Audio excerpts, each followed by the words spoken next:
How to plant potatoes. You see these eyes that's on this potato? Look how big they growed.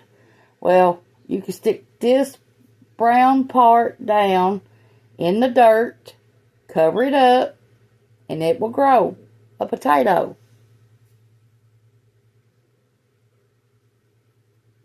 But this is all you have to do, have little eyes on your potatoes.